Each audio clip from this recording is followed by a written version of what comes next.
Bonjour tout le monde, j'espère que vous êtes en pleine forme comme d'habitude.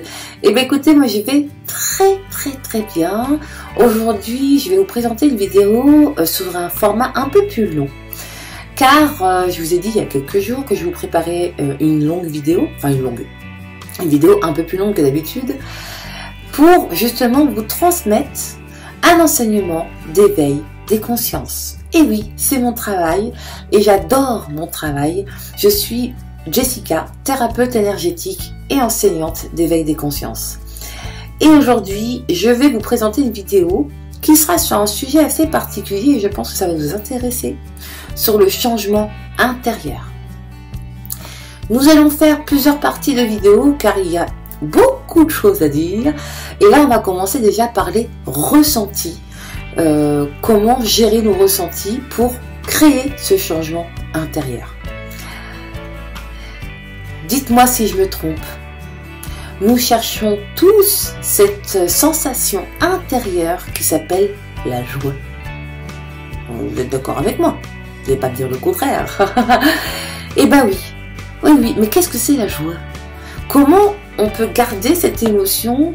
Comment on peut transcender nos énergies en fonction que cette émotion soit plus constante?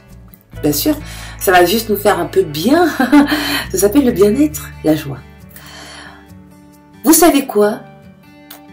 L'issue est à l'intérieur de nous, pas à l'extérieur. Ce qui est à l'extérieur, c'est ce qui va refléter ce que nous voyons. Tout est éphémère. C'est pour ça que faut pas rester sur des choses qui sont trop statiques. Faites vous-même un mouvement en fonction que ça vous fasse du bien. Les envies et les besoins ont bien changé. Et je parle de ça, alors je vais aller un petit peu loin, mais il y a 200 ans. Il y a 200 ans, ou à l'époque des rois, tu vois. À l'époque des rois, tu sais quoi? Ils prenaient pas de douche tous les jours.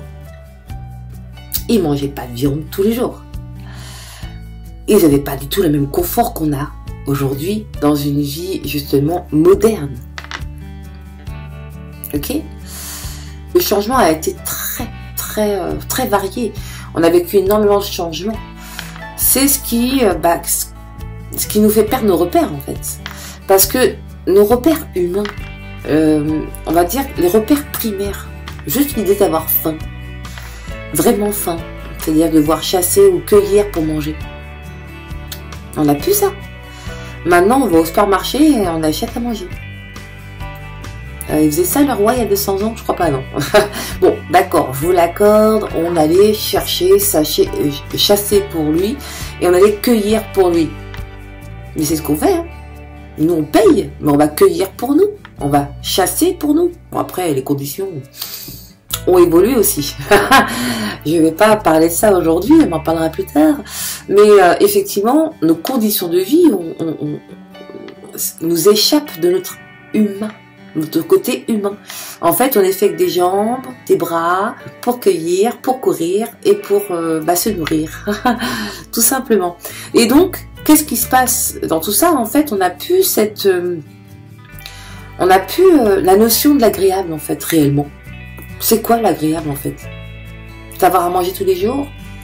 C'est prendre une douche tous les jours, même des fois 2 fois par jour quand il fait très chaud? C'est quoi l'agréable en fait? On apprécie même plus ce qu'on a. Bon, c'est pour ça que ça nous désoriente de notre être humain. Et du coup, on recherche tout le temps la joie alors que on pourrait l'avoir autour de nous. Je vais vous dire une chose. Qu'est-ce que vraiment le bien-être, en fait? Pour la plupart des gens, le bien-être, c'est la sensation intérieure de l'agréable. On est d'accord? Donc on y va.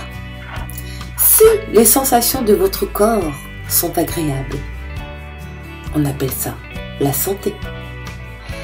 S'ils sont très agréables, on appelle ça le plaisir. Si votre mental est agréable, on appelle ça la paix. S'il devient très agréable, on appelle ça la joie. Si nos émotions deviennent agréables, on appelle ça l'amour. Si elles deviennent très agréables, on appelle ça la compassion. Si nos énergies deviennent agréables, on appelle ça la félicité. Si elles deviennent très agréables, on appelle ça l'extase. Pourquoi je vous parle de ça? Parce que, effectivement, si on a une situation intérieure et extérieure, je parle des deux, parce qu'on va parler de l'extérieur après. Si on a une sensation intérieure et extérieure agréable, vous savez comment on appelle ça? La réussite.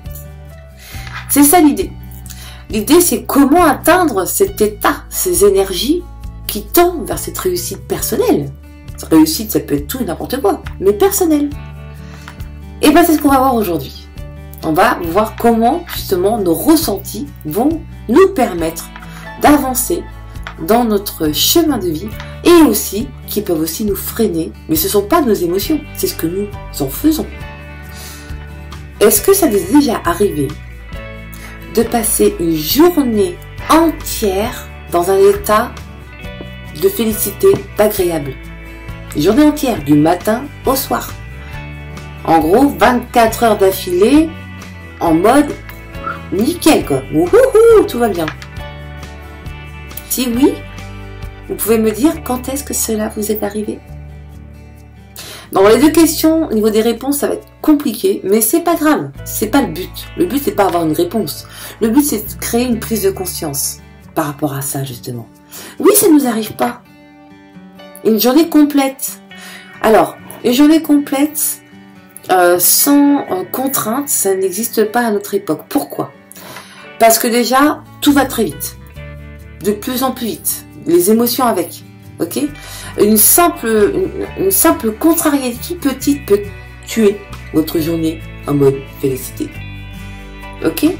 Dites-moi si ça vous est arrivé une journée complète sans une contrainte. Ça n'existe pas. Pourquoi? Parce que on est focalisé sur les contraintes. Alors, je vous explique pourquoi. Alors, la plupart d'entre nous connaissons les sensations agréables, mais, comme je vous dis, c'est toujours éphémère. Vous savez quoi? Il existe aujourd'hui des preuves médicales et scientifiques qui nous disent que si nous passons une journée entière en mode agréable ou en félicité, nous pouvons doubler notre capacité intellectuelle. C'est cool.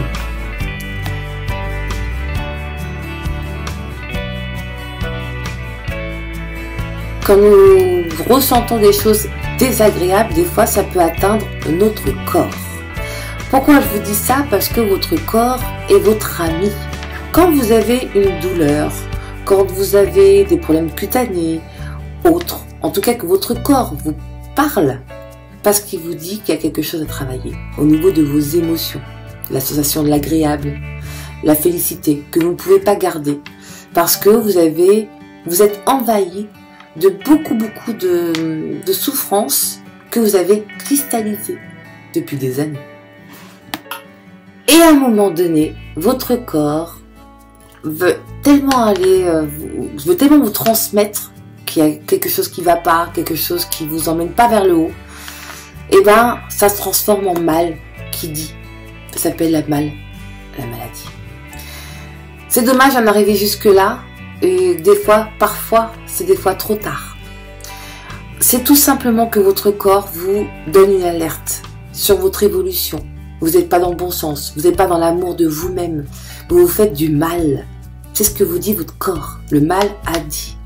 Et dites-vous que c'est nous-mêmes qui nous faisons du mal. Hein. C'est dû à l'extérieur, parce qu'on croit aux choses. On va en parler à plus après. Mais c'est aussi parce qu'on a figé l'émotion. Et en fait, vous pouvez transcender cette émotion, vous pouvez transcender l'énergie. Ça me rappelle la 7e loi des 12 lois universelles que je vous ai transmis à travers des vidéos que vous pouvez voir sur ma chaîne YouTube. D'ailleurs, vous allez avoir le lien direct avec cette vidéo. Mais cette 7e loi, elle nous pousse donc la loi de la transmutation de l'énergie, je précise, elle nous pousse à croire que nous avons tous la capacité de changer nos conditions de vie simplement par la force de notre pensée. Donc, pour justement créer cette chimie, parce que c'est une chimie, le fait d'être bien et pas bien, c'est une chimie. Pour créer cette alchimie, il faut sortir de toutes ces opposés qu'on nous a mis depuis des années. Vous savez, le monde a été classé par catégories. Le bien, le mal, le pur et l'impur, le sacré et le répugnant, le haut et le bas, le paradis et l'enfer. Enfin, tout ça, on nous a... On a toujours créé des oppositions. Tout le temps. Une fois cette existence fracturée, quelque part en nous, on n'arrive pas à atteindre, et c'est même impossible d'atteindre, cet état de bien-être. Comme des lignes parallèles destinées à ne jamais se rencontrer.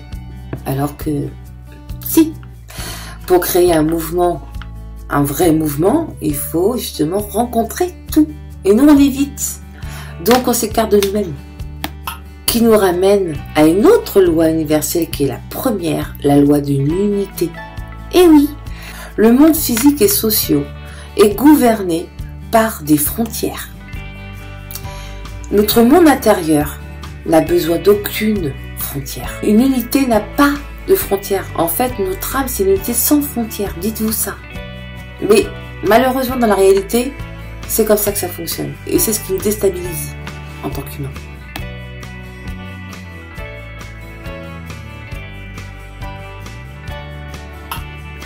Vous savez, tout ce qui résiste persiste. Donc là, on va parler des émotions en profondeur.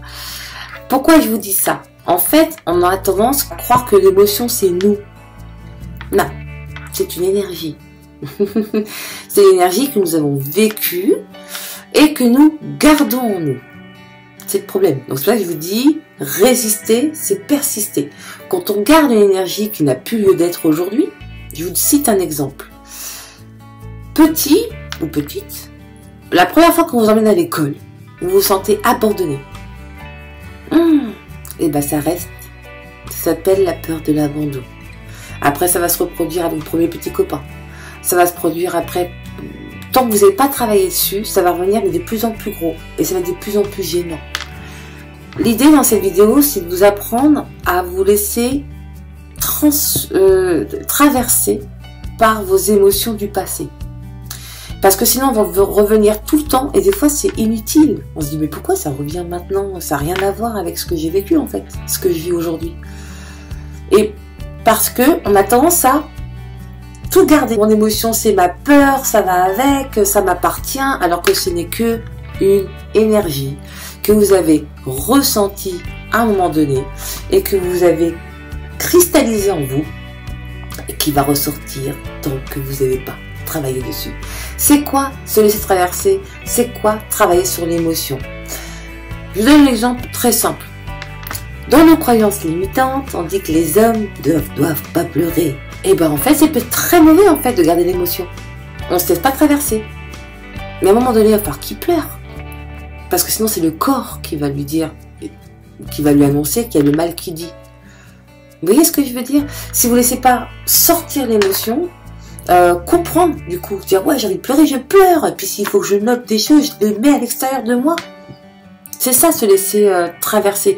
Faut plus que ça revienne, parce que l'émotion que vous avez vécue, par exemple la petite fille ou le petit garçon qui a 6 ans et qui va à l'école pour la première fois, et si vous ressentez la même sensation, vous avez 30 ans, elle a plus lieu d'être en fait. C'est ça qu'il faut se dire. Quand on a cette boule au ventre, qu'on ressent cette boule, et ben c'est notre corps qui nous dit, il y a une émotion qui est restée figée en toi, il faut que tu te fasses traverser, il faut que tu comprennes, tu résistes pas, parce qu'elle va persister, et que tu l'accueilles.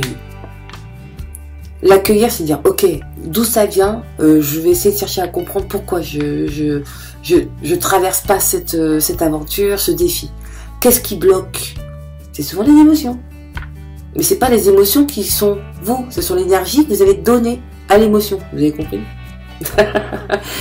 C'est ça l'idée, l'énergie. On parle toujours d'énergie parce que tout est énergie, ok?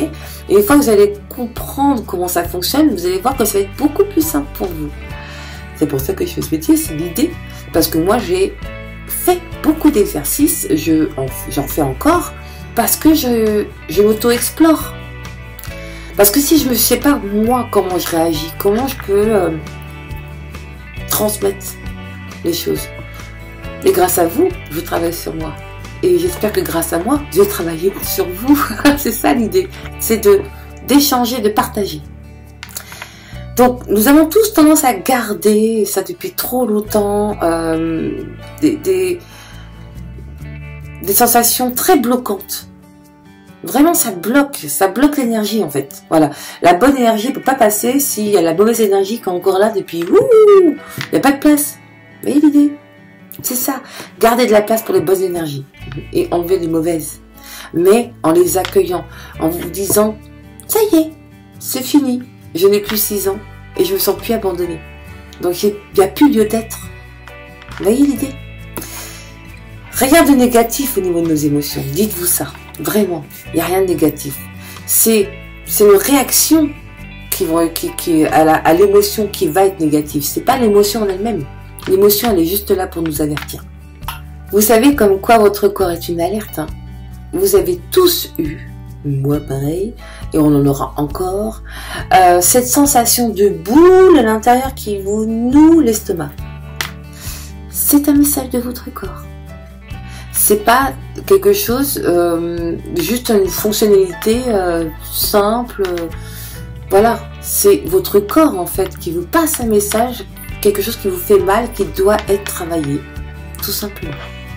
Et plus vous allez essayer d'éviter de nier vos émotions, vos peurs, et ben, c'est comme un effet de boule de neige. C'est comme si vous faisiez une petite boule au départ, et puis qu'elle revient, et elle devient de plus en plus grosse. C'est ça qui se passe. Vous savez, notre corps travaille avec nous, et sans cesse. Et le nier, c'est pas être dans le bon sens. Quand vous niez vos sensations corporelles, vous vous niez vous-même. Il y a une chose qu'on ne peut pas, qui n'est pas de notre conscience, qui n'est pas de notre façon de penser, c'est quand on grandit au niveau biologique. Ça dépend, c'est complètement indépendant de notre pensée. En revanche, quand il s'agit de l'évolution psychique, tout ça dépend de votre pensée.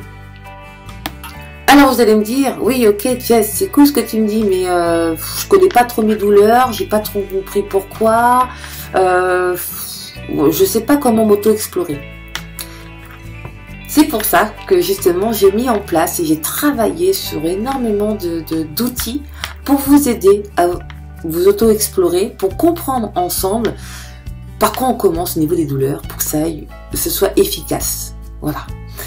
C'est pour ça que j'ai intégré la numérologie, donc je me suis formée en numérologie et grâce à ça, alors comprendre beaucoup de choses sur votre date de naissance par exemple, sur vos noms de famille, donc on a aussi des liens intergénérationnels, on appelle ça, donc c'est des liens qui sont par rapport à notre famille, hein, c'est comme ça, on en a une, des liens qui sont en rapport avec, moi je crois aux réincarnations. Donc pour moi la réincarnation est juste dans le sens où on peut avoir aussi des blessures qui viennent de d'autres vies. Voilà, on ne comprend pas pourquoi elles sont là maintenant, mais nous sommes tous des êtres lumineux qui voulons évoluer. Donc on a tous quelque chose à travailler. On n'est pas là en tant que touriste, dites-vous ça. Et donc la numérologie va nous permettre justement de pouvoir se focaliser sur qu'est-ce qu'on va rééquilibrer pour justement comprendre et pouvoir se laisser traverser par ces émotions, mais dans le bon sens. La cartomancie ou tarot psychologique, j'appelle ça, moi je me sers du tarot de Marseille illustré, qui me permet de pouvoir parler avec votre intuition, votre cœur, votre âme, vous pouvez l'appeler comme vous voulez, mais celui qu'on entend le moins. On entend toujours le mental, mais on entend rarement, ou sinon très subtilement, les beaux messages que votre cœur, que votre âme ou que votre intuition vous passe. Et grâce au tarot psychologique, justement, j'ai des capacités de pouvoir creuser à l'intérieur de vous grâce aux cartes. C'est un outil incroyable. Je ne vous dirai pas demain tu vas gagner l'auto, demain tu vas tomber malade ou demain tu vas être en pleine forme. Non, non, c'est pas l'idée. Enfin, ça me permet de capter vraiment ce qu'il y a à l'intérieur de vous. Donc, on peut travailler sur le présent pour un futur plus serein. Et aussi, donc en fait, les cartes vont nous permettre de comprendre le passé, ce qu'on doit travailler, et elles vont nous permettre aussi de comprendre le présent, comment on se sent maintenant. Parce que l'avenir, vous construisez au présent, pas dans le passé et pas dans un futur, c'est au présent. Donc voilà pourquoi je propose des cartes psychologiques, parce que justement, ça nous permet de lâcher un peu prise sur notre mental et parler un peu plus avec notre intuition. Ensuite, comme je parle beaucoup d'énergie, les énergies elles sont partout. Même là, le vert il a des énergies. Donc, je propose aussi un enseignement et une pratique de protection, de purification énergétique des lieux ou des lieux de travail ou une habitation. Et en même temps, je vous apprends comment le faire pour que vous puissiez vous le réitérer. Si vous déménagez, si vous louez un appartement ou si un lieu de vacances, enfin voilà, une caravane, peu importe. Mais vous saurez comment purifier les lieux pour éviter d'être attaqué par des énergies négatives. Ensuite, j'ai aussi cette chance, grâce à mes lectures et mes compréhensions, parce que je travaille tout le temps, de pouvoir analyser vos rêves. Parce qu'en fait, les rêves, c'est quoi? C'est votre inconscient qui vous passe des messages. Alors des fois, c'est un petit peu à droite, à gauche, un peu bizarre. Mais en fait, il va prendre tous les outils, tous les symboles qu'il peut pour passer des messages. Et des fois, ça peut faire peur. Des fois, on se dit, ah là, je vais mourir, j'ai fait un rêve bizarre et tout. Alors que pas du tout. Ça veut dire que bah là, en fait, tu dois travailler sur telle sphère. Tu te stresses trop pour telle chose. Donc, on te le montre. C'est très symbolique les rêves. Donc prêtez attention à chaque chose. Par exemple, quelqu'un qui je rêve constamment que je vais acheter une voiture et puis je suis dans un garage, j'essaie des voitures. Bah, en fait, c'est juste que votre mental, votre intuition vous dit, enfin votre inconscience vous dit, je veux partir, je veux changer. Il y a un changement qui doit se faire. Et si on comprend ce message, on va chercher à comprendre réellement ce qu'il y a à l'intérieur de nous. Et vous allez voir que ça va vous ouvrir beaucoup de portes, réellement. Et vous allez être beaucoup moins stressé. Parce que vous allez mieux comprendre. C'est ça l'idée. Et puis, bah, moi, ça me plaît de pouvoir justement éveiller les consciences, faire des choses avec mes consultants pour leur prouver que ça fonctionne. Et en même temps, bah, ça leur permet de pouvoir avancer plus sereinement dans leur vie. Et dans leur cheminement de vie, enfin on peut appeler comme vous voulez, mais en tout cas j'ai le plaisir de pouvoir faire ce métier et avec une motivation de dingue. Et puis bah écoutez, j'ai aussi rajouté un abonnement quotidien pour une tirage de cartes sur les énergies du jour dans un groupe privé Facebook, et puis je peux même aussi le faire sur YouTube. Donc il suffit simplement de me contacter et je verrai avec vous comment ça se passe au niveau de l'abonnement. C'est tous les jours, même le dimanche, de 9h à 9h30. Vous pouvez regarder quand vous voulez, c'est enregistré. Mais quand vous faites partie du groupe, vous savez dans quelle énergie on va être et comment on va justement pouvoir avancer grâce à cette information qui pourrait être nécessaire pour votre journée et qui pourra aussi vous permettre de lâcher un peu votre mental. Voilà, parce que le mental des fois peut freiner. C'est normal, c'est comme ça, on est tous fait pareil, ça faut le savoir. Donc bah écoutez, j'espère que cette vidéo vous a plu. Moi en tout cas, c'était un plaisir de vous transmettre tous ces petits messages. Et je vous souhaite à toutes et à tous une excellente journée. Et surtout, prenez soin de vous. Ciao!